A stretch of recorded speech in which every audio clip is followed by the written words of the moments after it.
তোমরা যারা চাইছো মনোবিজ্ঞানে পরীক্ষায় একটা ভালো নম্বর ক্যারি করার জন্য, তাদের জন্য আজকে আমি সেরা 3টা টিপস দিতে যাচ্ছি।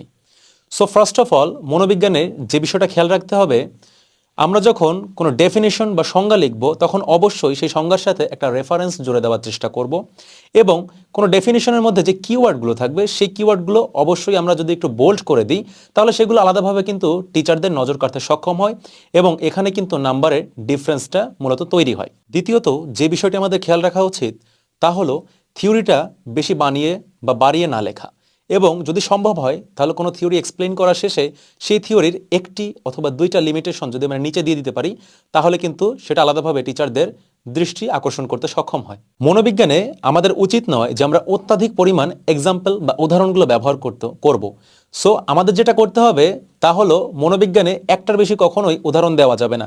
যেমন আমরা গ বা ঘ নম্বরের উত্তরের ক্ষেত্রে একটি থিওরির এক্সপ্লেইনের সাথে কখনো আরেকটা থিওরি কিন্তু আমরা অ্যাডজাস্ট করার চেষ্টা করি না।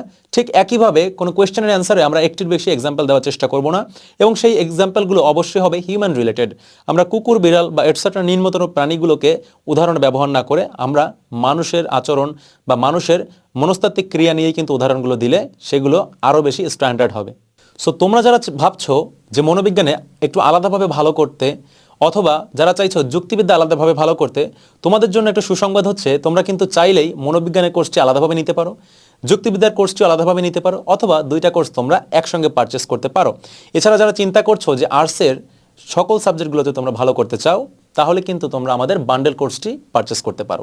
সেখানে কিন্তু তোমাদের যুক্তিবিদ্যা, মনোবিজ্ঞান, ভূগোল সহ সকল মানবিকের সাবজেক্টগুলোর কোর্স আকারে দেওয়া আছে, এবং লিঙ্ক থাকছে প্রথম কমেন্টে।